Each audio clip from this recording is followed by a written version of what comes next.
Every price you see in your life, your rent, your salary, gas prices, Apple stock, concert tickets, even the cost of coffee, is controlled by one invisible force. Not politicians, not corporations, not conspiracy theories. One force: supply and demand. If you truly understand supply and demand, not just memorize the definition, but actually understand it, you unlock the foundation of economics. Markets stop looking random. Price changes stop feeling mysterious. Business decisions start making sense. Even making money becomes easier because you can finally see what's really moving the system. This is the engine underneath capitalism, the operating system of markets, and most people pretend they understand it. Today, we're fixing that. By the end of this video, you'll understand exactly how prices are determined, why they change, what equilibrium really means, what shortages and surpluses are, why some markets work beautifully while others fail, and how this simple idea quietly shapes your entire financial life. And we're going to explain it in the simplest way possible. Let's start like you're 5 years old. Imagine you live in a small town with 100 people. Everyone in this town loves chocolate bars. They crave them, they talk about them, they want them every day. But today, there are 0 chocolate bars available. That means demand exists, but supply does not. Now imagine you somehow get your hands on 100 chocolate bars and bring them into town. What happens? Are you going to sell them for 50 cents each? Of course not. You'll raise the price because people want them and you are the only one selling them. That right there is the beginning of supply and demand. Demand is simply how much people want something and are willing to pay for it. And that second part matters. Wanting something is not enough. I might want a private jet, but unless I'm willing and able to pay for it, that's not real demand. Demand in economics means desire plus purchasing power. Now here's something important. If chocolate bars cost $1, maybe 100 people buy one. If the price rises to $5, maybe only 40 people buy. If the price rises to $20, maybe only a few people still buy. Why? Because as the price increases, fewer people are willing to pay. Some decide it's not worth it. Some switch to candy instead. Some just walk away. This simple relationship is called the law of demand. When the price goes up, the quantity demanded goes down. When the price goes down, the quantity demanded goes up. It's not complicated. It's just human behavior. If your favorite sneakers drop from $150 to $50, you're more likely to buy them.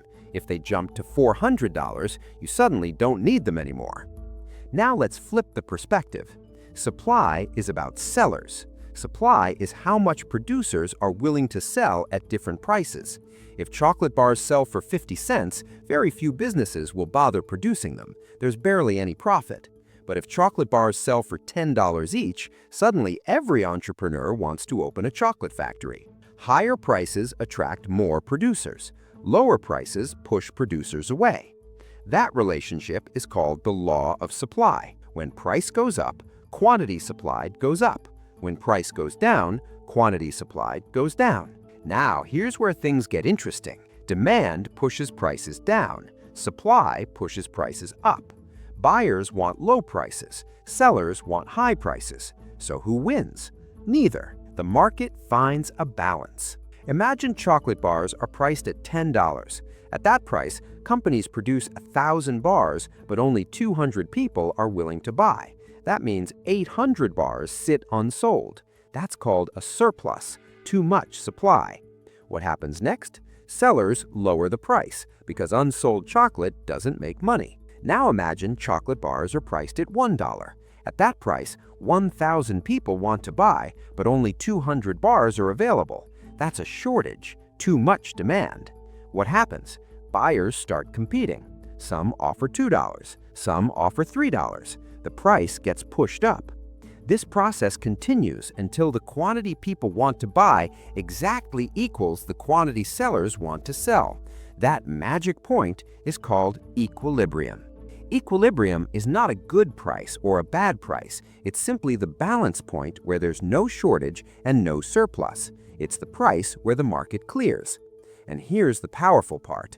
Nobody has to coordinate this. There's no central boss deciding the chocolate bar price. It happens through incentives, through human behavior, through millions of tiny decisions adjusting automatically. Now let's go deeper.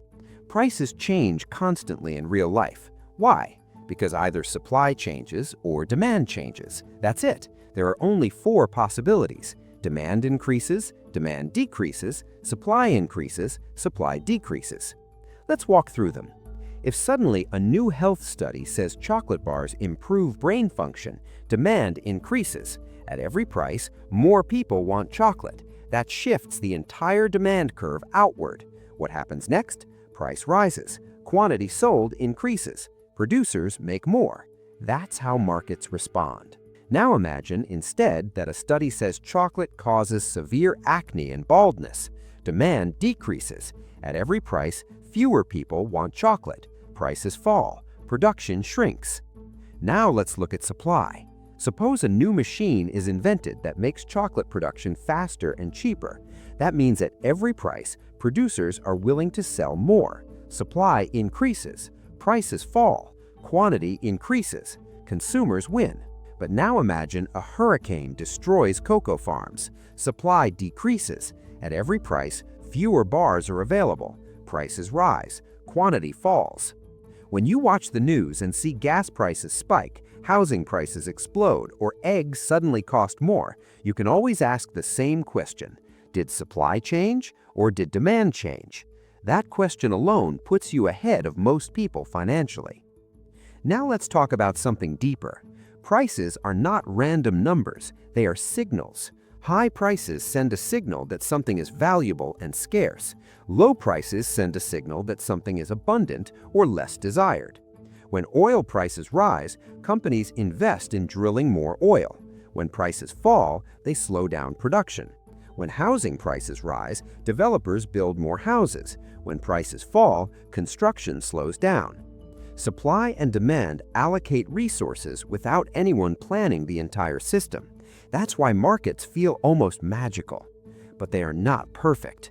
For supply and demand to work efficiently, certain conditions need to exist. There must be many buyers and sellers. Information must be available. Exchanges must be voluntary. Competition must exist. When those conditions break, markets break. If one company controls all chocolate production, they can restrict supply and keep prices high. That's a monopoly. If buyers don't know the product is low quality, markets fail because information is distorted. If people are forced to buy something without alternatives, that's not a true market.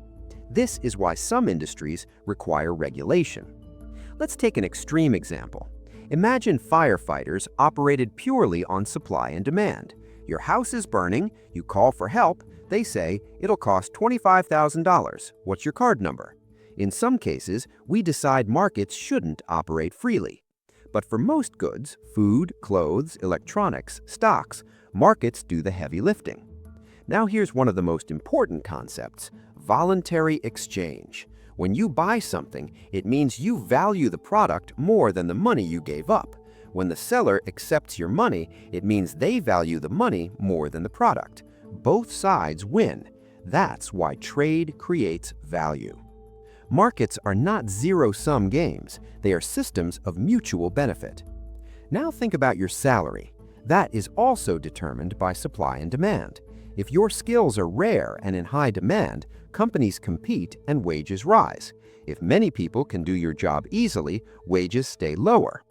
Understanding this allows you to position yourself better financially, increase your demand, decrease your replaceability.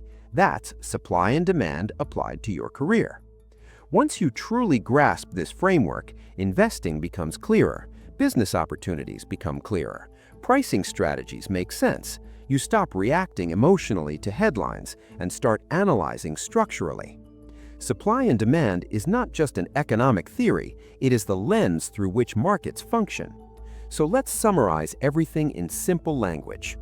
Demand is how much people want and can afford to buy at different prices. Supply is how much producers are willing to sell at different prices. When prices rise, demand falls, and supply rises. The equilibrium price is where quantity demanded equals quantity supplied. Prices change when supply or demand shifts. That's it. But simple doesn't mean small. This one idea explains why rent is high in big cities, why limited sneakers resell for insane amounts, why gas prices fluctuate, why tech salaries are high, why some businesses fail and others thrive. If you understand supply and demand deeply, markets stop feeling chaotic. They start feeling logical. And once markets feel logical, money becomes less mysterious. That's why this matters. Because this isn't just about chocolate bars. It's about how the world prices everything. And now you understand the engine running underneath it all.